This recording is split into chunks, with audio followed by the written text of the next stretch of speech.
Welcome to the first video installment of Extremists Being Awesome, where I interview awesome extremists to discover the secret sauce behind their awesomeness.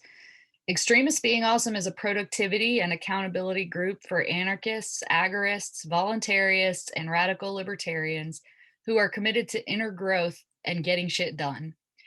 The idea is that when we become more effective as individuals, we improve our ability to affect change at the societal level. It begins with me and you. Each month on Extremists Being Awesome, we have an inner growth theme to help us become more awesome and effective extremists. Our theme this month, month number 1, is how to be awesome. I thought I'd keep it pretty simple and non-challenging for the first month. So I invited my friend Lily Forrester, who you may know from HBO's documentary series, The Anarchists, to chat with me about her path of self-development since the events described in the series. Hope you enjoy. Hi, I'm Starr O'Hara, and I am here to talk today with my guest, Lily Forrester, as many of you may know her, or also we are leaning into Miranda Webb, her true name, and I think the name that she prefers in her heart of hearts. But yeah, most likely. It's just weird. It's like, what do I do? yeah, that's okay. All right. I've always known her as Lily, but I'm going to try to get into calling her Miranda because I know that she really likes it. So you may know Miranda from her long history on social media, Facebook, Steam It. Were you ever on Hive? I am on Hive, but I forget it exists. So Yeah. mostly on my website now. Yeah. So she's been writing and being awesome on all of these social media platforms and blogging platforms for a long time, and pretty active in the anarchist and agorist community. Lily's an agorist, and she is a doer of many things. She has so many hobbies and interests that she just completely pours herself into. And that's why I wanted to invite Lily onto my new video channel to discuss how to be awesome. Another thing that really that made me think of Lily was that although I'm sure she's always been awesome, and I think she's been awesome ever since I met her several years ago, there was a time when she had a lot more anxiety and a lot more, personal obstacles holding her back from embracing and expressing her full awesomeness. And I can see that she's done so much inner work and inner growth, which is what I've been writing a lot about, and really what this video channel is quite a lot about. So that's one of the reasons why I thought of Lily as well, or Miranda, sorry. So Miranda, what are you up to these days? Just kind of bouncing from task to task as usual. Like right before this call, I was working on the Anarchapulco website, which is kind of my main job these days. Sorry about the cat in the background. She's choosing now to jump around. But yeah, I do a lot of things. I do WordPress work. I do, like, most people know me for my crochet work. This is almost done. And I write and I do a lot of circus arts. It's basically like I have ADHD, so I've mitigated that. Instead of taking medication for it, I just, when I get bored, I switch to a different task that needs to be done, be it graphic design or writing, or I now work for a PR firm of all things. And yeah, it's a lot of things. It's kind of hard to list all of the things. Yeah. What am I not working on? Right. Well, ever since I have known you, you have just impressed me with the array of interests that you have. And not only, a lot of people have a lot of interests, but they don't really, commit themselves to more than one or two at a time. And I know, back a few years ago when I met you down in Acapulco, you were doing glass blowing, you were raising chickens, you were already crocheting, I think, and you were very into cacti. Um, and you were organizing a conference and photography was a big one, Mm-hmm. and cooking and writing for Steam It. So I was always very impressed with how many, interests you were into, and you were just like gung ho about all of them. So, and I was going to ask you how do you commit your energy to so many different endeavors at once, but I think you really just answered it. I can't not. Like, I've tried to commit to just one or two things. And I get to a point in doing things. Hold on, my cat is. I get to a point in doing things where like I get bored. And then I go to the next task. And I got about like 20 minutes to a half hour most of the time, unless it's like a social thing, before I just get distracted. Yeah. And if I were to only have like one or two things, well, like I would only do things for like a half hour a day or an hour a day, and then the rest of the hour or hours of the day I'd just be staring at a wall, which I mean that's happened to me before because I kind of at a point like earlier in my life tried to commit to just doing the one thing, just doing college or just doing, college and a work study job. And like I was more or less miserable in that regards. So like the more things that I have to do to bounce between, the lower my anxiety is. Because I found that if I just let myself bounce between thing to thing, because like a lot of people, like they have the issue in ADHD, and I don't know what the difference between me and them is, but like they'll pick up something and then they'll never pick it up again. But for me, I know I can pick that thing up again. It's just once I get to a point where I'm stuck, I need to do something, anything else, be it go cook some food. I'm still obsessed with cacti. So go stare at my cactuses or help them because they don't really require much maintenance, but sometimes they do. Walk my dog, you just walk around the city. Something else needs to occupy my brain for a time if I intend to be able to finish the original thing that I'm working on. Mm-hmm. I just have to trust myself that like I will come back to it when and a lot of times I'll go from like doing something like WordPress and then I'll get oversaturated like I did today. And I literally went out today and I bought a Squishmallow because my brain was too oversaturated with work. And I was like, I need something else. And then by the time I came home, I like, okay, this is what I need to be doing to make this look the way that I want it to. Mm-hmm. So I'll have the epiphany while I'm out or while I'm doing something else that requires less brain power. So Yeah. for me, it's a thing of necessity. I can't just, the more things that I have and the more things that I seem to add to my life, the better I seem to process and function in general. Yeah, it seems like they're like you have these programs running in the back of your brain that help you accomplish things while you're not focused on them. But Exactly. it only works if you're um otherwise engaged in something. Especially if I'm like Like the engaged with forebrain my has to be body. engaged in order. Yeah. Yeah.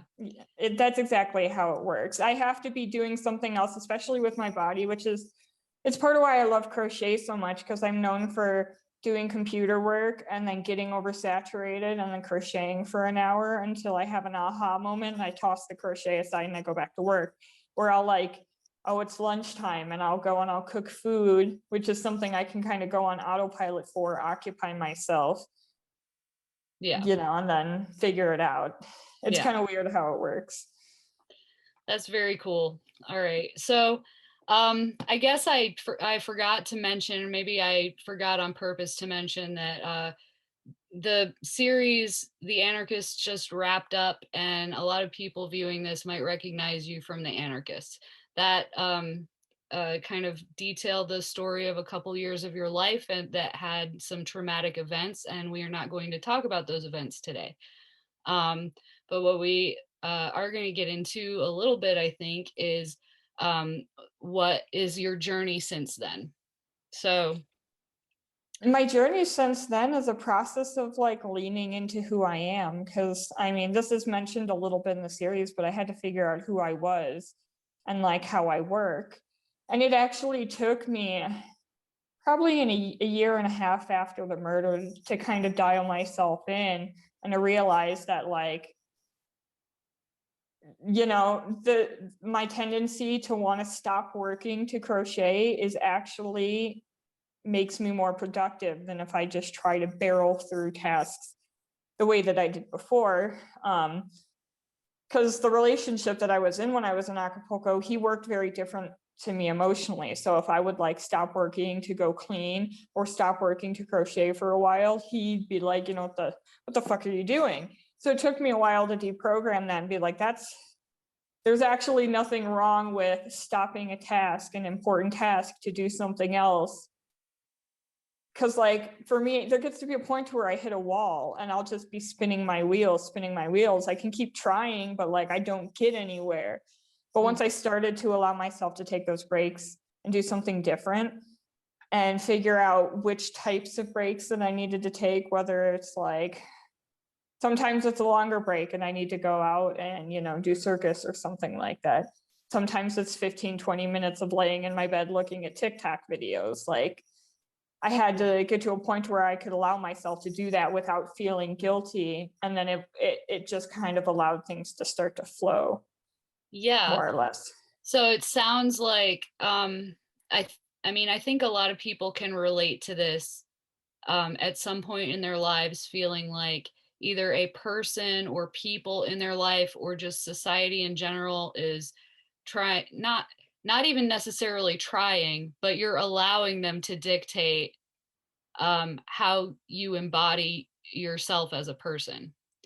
And and and the process of breaking free of those constraints that feel at the time like they're imposed by somebody else, but in a way you're actually just like conforming to that other person or the wider society's expectations of how you're supposed to do things, is a process of becoming yourself. um, and it sounds like that you had to go through a lot of that in order to get to the point now where uh, you really feel productive and I think harmonious as a whole person, right? Yeah, that's exactly what it was. And I think it started with school. And then like once I dropped out of school, I like began the process of deprogramming myself from school. But I was deprogramming myself based on somebody else's needs. And if I'm being honest, like the needs of my ex, they weren't really working for him either because he didn't get shit done either. So it's one of those things where like I essentially like kind of took what he had to say as gospel, whether or not it was actually, you know, it didn't work. Like it clearly didn't work. Yeah. But it was easier to just go with what he expected of me than it was to go with what made sense to me, you know, internally speaking. Mm-hmm. So like getting out of that, you know, somewhat against my will, but for the best, I think.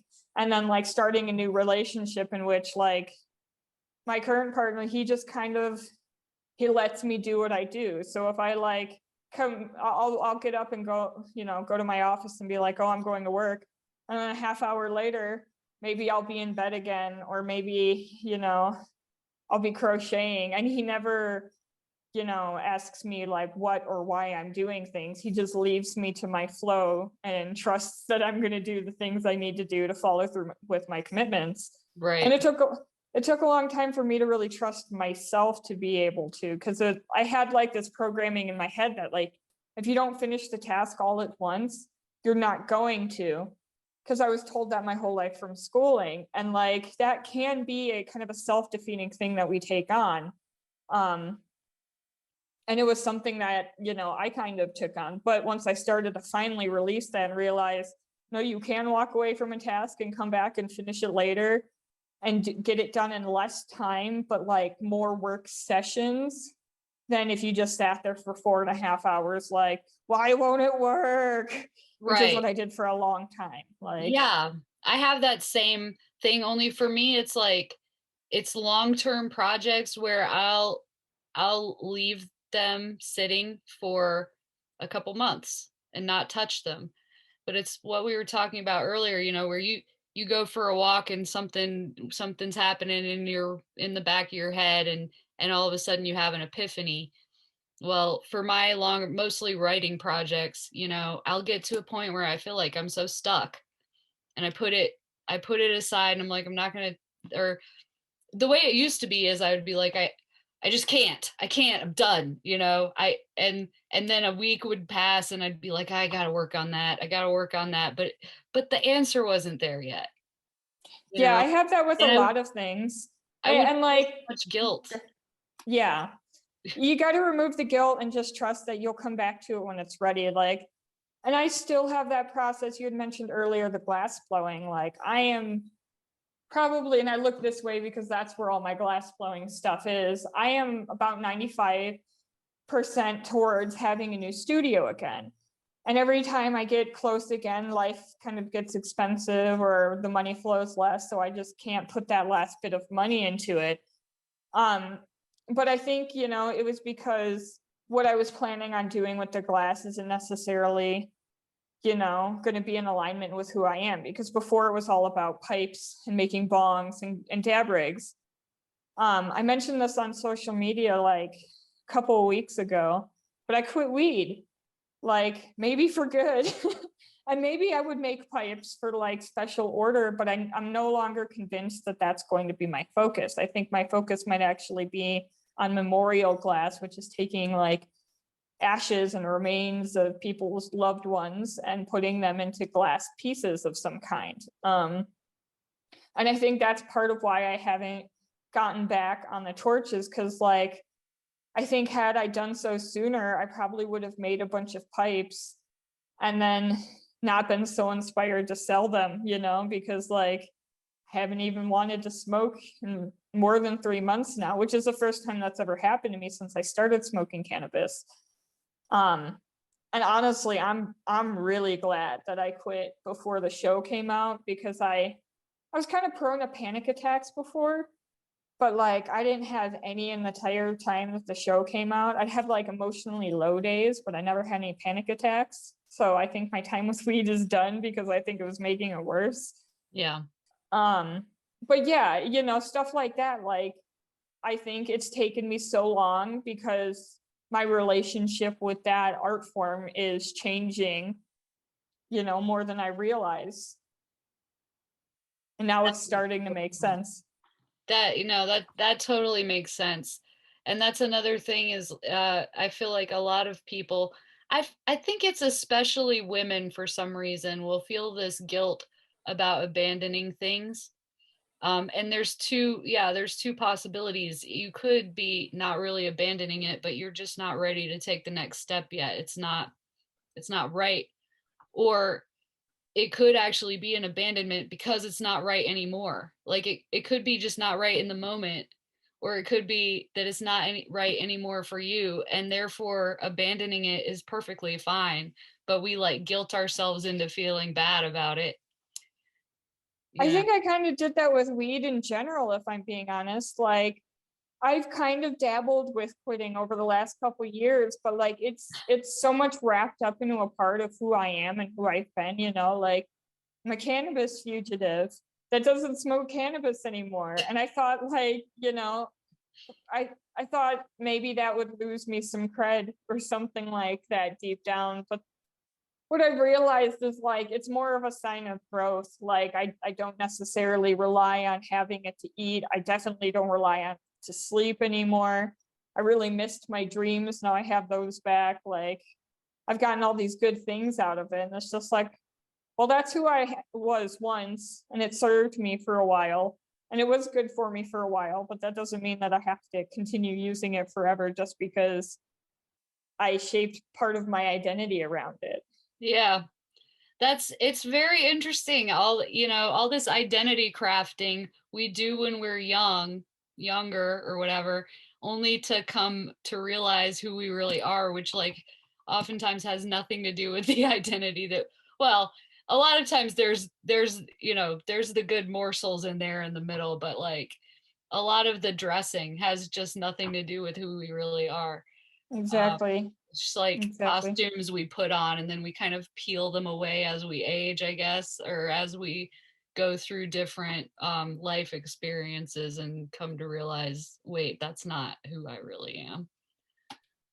Yeah, and even if it was who I was at that time, but I think we're all meant to kind of evolve and change and grow as we get older. Um, and in some ways, we're also like a lot of what I've done personality wise over the last few years, like is kind of regression in personality to who I was before. Like, for example, oh, knock that over. I have an office dinosaur. He's here for when I need him.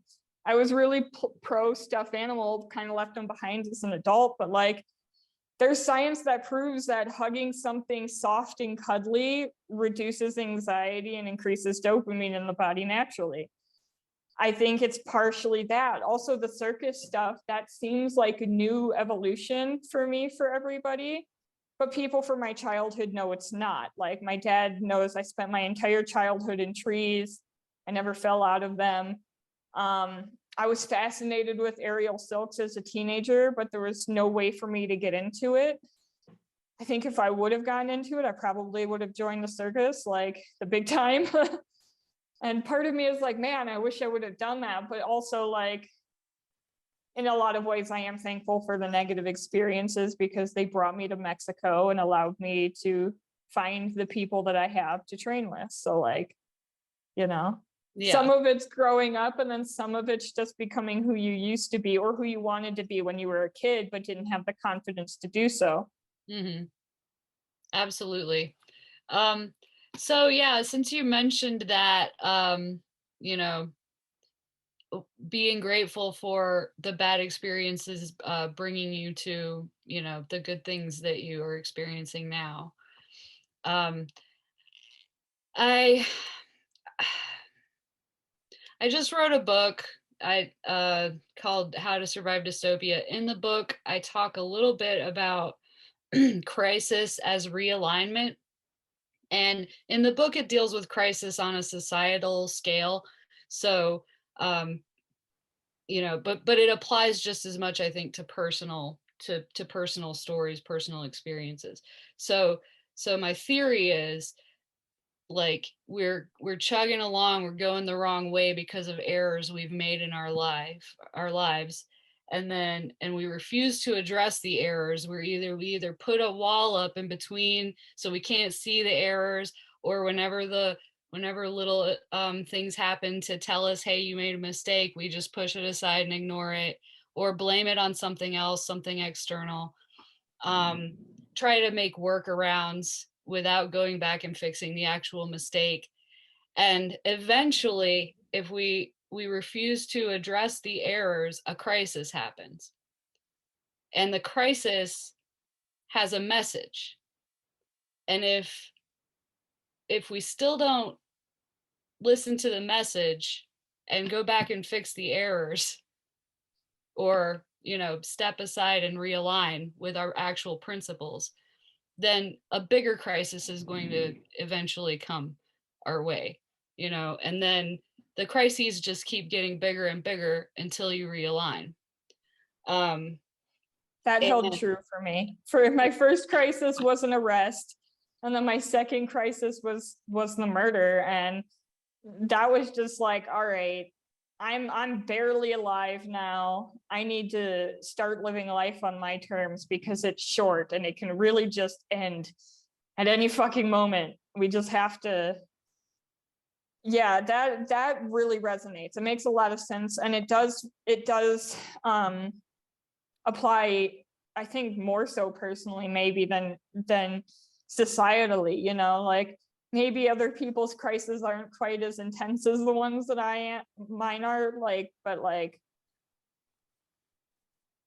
the arrest should have been enough, you know, but like the murder was hard to ignore, we'll say that. And I think that's part of why I've gotten to the point that I have so quickly after all of that, is because like not everybody is faced with something that intense. Sometimes for people it's a divorce. yeah, And for that you can kind of, you know, it's the person's still alive. there's no tragedy. It's just kind of sad. You can continue going down the same road with something like that, or a breakup for that matter. Or But, you lose your job, you get or you fired. lose your job. Exactly. One that's really often, I think, often has a really, shaking effect is an illness or Yeah, a that car too. accident. A near-death experience really usually shakes people out of their bullshit, or an experience involving death. But yeah, I think that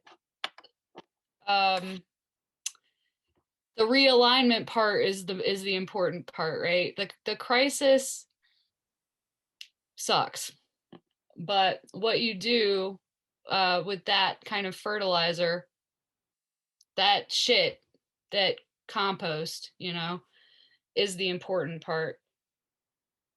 And so yeah. And I don't want to talk too much about the show, but I do think that the show shows both sides of that. It shows me and what I did with the shit, and then it shows like what happened with Nathan when he was faced with his own shit, and what happens when you decide not to realign. It's that whole thing is really sad, but it's kind of a perfect example of that, when you just kind of resign yourself to what you've been going through, lean into old habits, and give up on trying new things. I wasn't willing to do that personally, because I was just so mad that what had happened to me had happened, that it was like, I need to make sure nothing like that ever happens again. And I just spent like however many years of my life in an intense, pretty abusive relationship, not enjoying any of my adult life up to that point. It was like, dude, I live in Mexico and I'm not happy. What the hell? Yeah. It's hard not to be happy in Mexico. In my experience. Well, for me, like that was part of like, even in our unhappiness, we were still happier than we were in the United States, which is why things continued the way that they did, for like 3.5 years. Well, I imagine also once you have like run across the border with one person and you're fugitives from the law, it's kind of hard to separate from, Unmesh. Yeah. you're kind of entangled at that point. Like it would take great feats of strength to unentangle yourself from that person. Yeah, not having a bank account, not having passport or identification, money to be able to rent a place with, any of that. That was really what kept me in that situation. And it took me a while to really understand that, because I gave myself a lot of shit. Like, why didn't I just end that relationship? It was clearly toxic. It was clearly not good for me, but it was like, what else was I gonna do? Yeah. So in your process of realignment, what do you think has been your most challenging inner battle?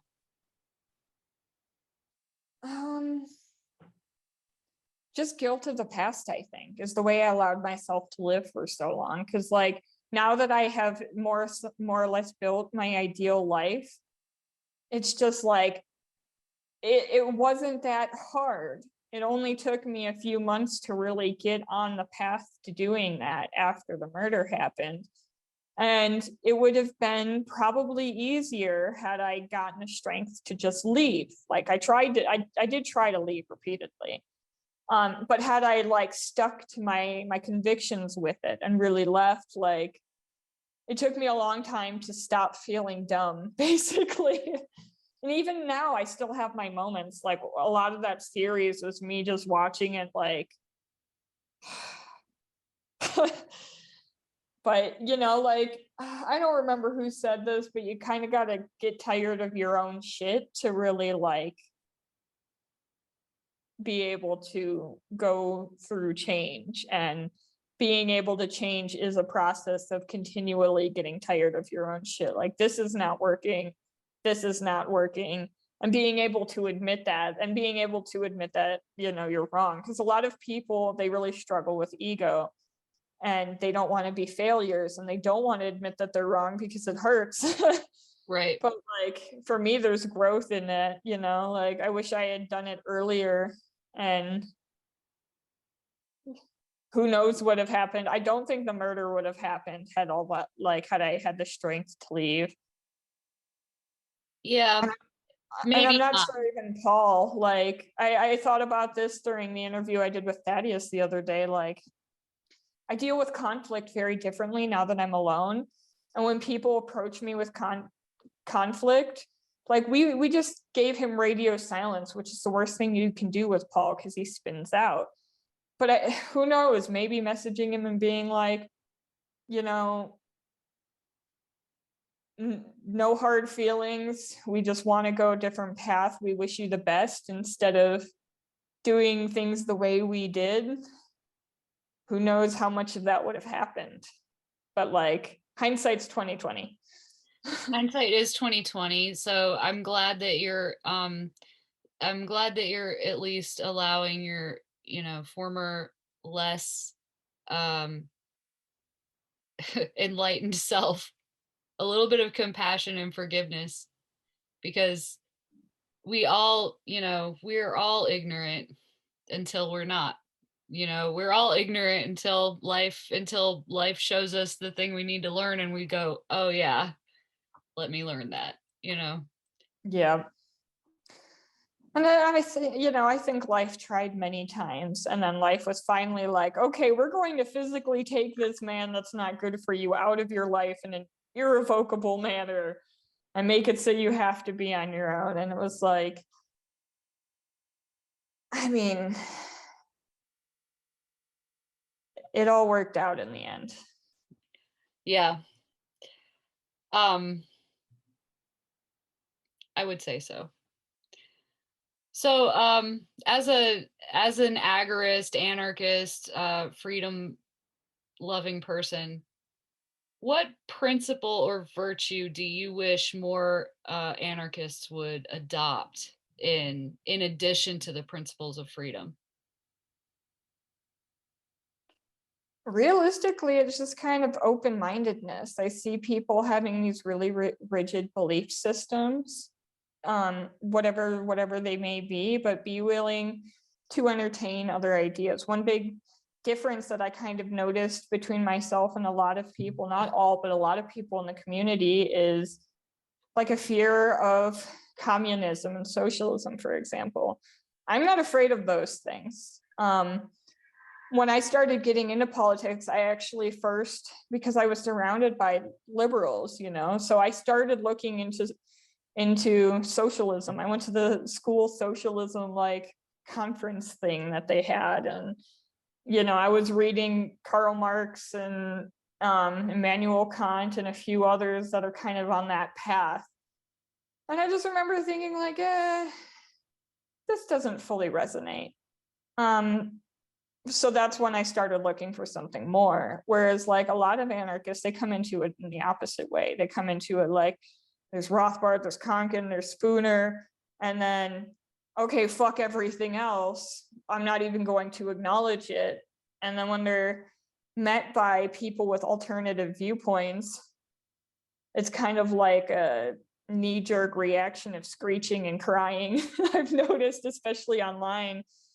Whereas like, I never really necessarily, I remember a few years ago in the community, somebody that was well known in the community started questioning anarcho-capitalism, and she essentially became an ANCOM, and people were freaking out when that happened. And I was like, well, I'm not freaking out, because like I realized then a lot of people in the community never looked into the alternative side of view. They never looked into what life is like on the other side. And I also saw firsthand what life was like on the other side. I lived on a commune in Oregon. It wasn't for me, but I could see how it could work for some. And then in Detroit, the cool thing about that community, Fireweed University, is you had both mashed in together into the same community, and it was working. It was working when I left there anyway. Like the street that we lived on was mostly people of the capitalist mindset. These were people working for money all day long and, putting that money into their houses. And then the other street was more or less communist. They were going to food banks, and then they were pooling their food bank food together to make bigger dinners. And they were going through the houses and only using reused materials, and both systems worked and both communities could come together and share what they had. You had the capitalists bringing their fresh produce out of their garden over, and then you had like the commies bringing the meat that they got from the food bank all into have one big party. And it was like, I see that, these things can coexist. I'm also not like, I don't like the state, but like, and I've been criticized for what I said in the show, which was like, the state can exist if it leaves me alone. What I meant by that is the majority of people in this world are simply not ready for the self-responsibility that comes with being an anarchist.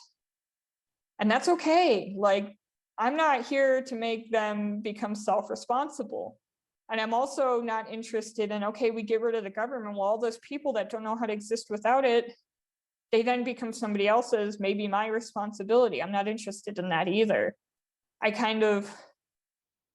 And some people would prefer to like have somebody to look through. Like an ideal world for me would have all of these things, able to coexist together. Because like really there's nothing inherent about like having, like a little government in one area, and then having like an anarcho commune that lives off the land in another area, and then having like a little capitalist mecca.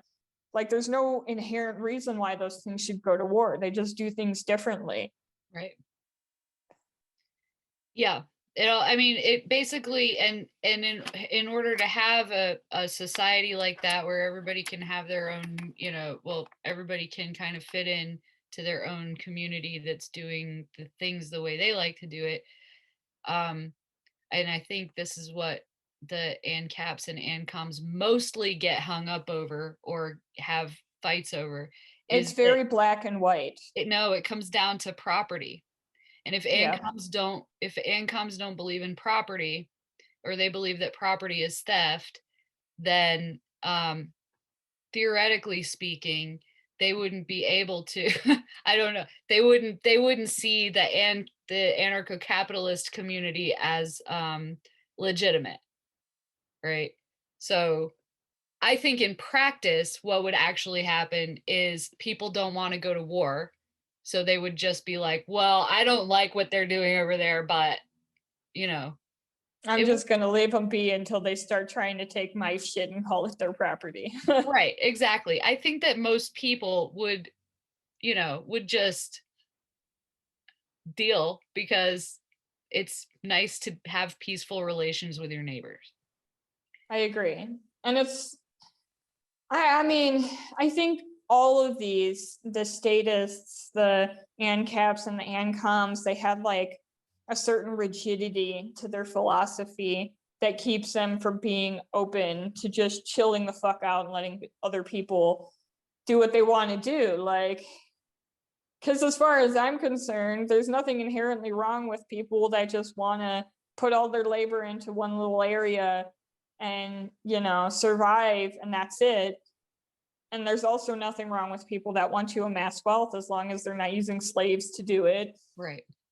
Et cetera, et cetera. But it's getting people to like think that. But I've long since given up on another big thing is like ANCAPs, ANCOMs, statists, whoever they are.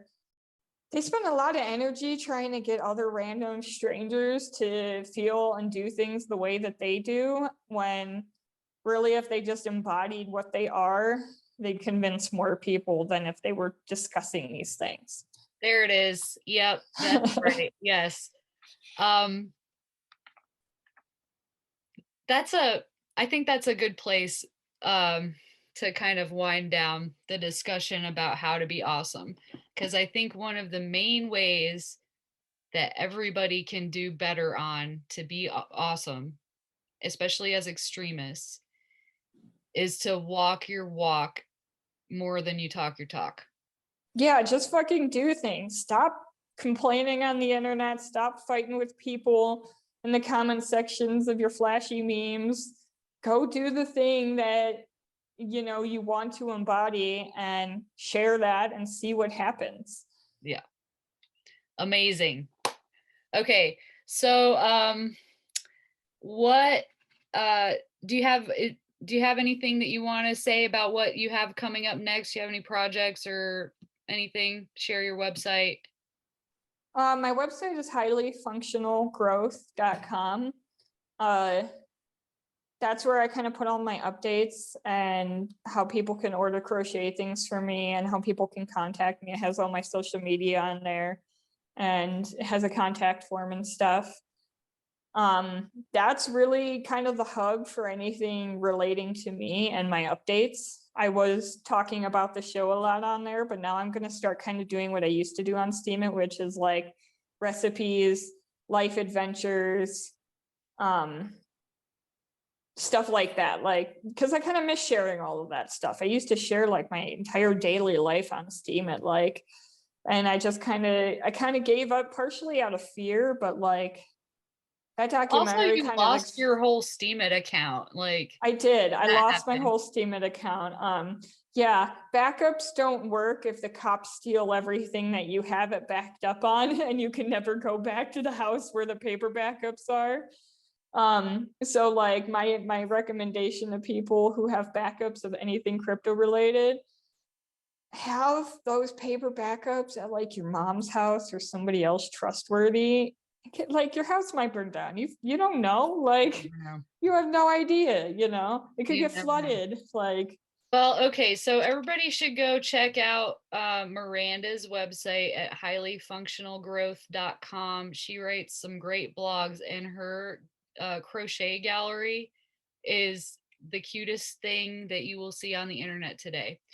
And you should probably order a little crochet Cthulhu or something. And I guess that's about it. Let's wrap it up. Thank you so much for joining me today, Miranda. And thank you for having me. my It was good to talk about something other than just like, so what wasn't in the series. we're not interested in that over here. We're trying to focus on growth and progression and moving forward. I So appreciate that. I'm excited for this project for you and to see what other kind of people you interview and bring into it. that's yes, thank you so much for being my first Extremists Being Awesome guinea pig guest.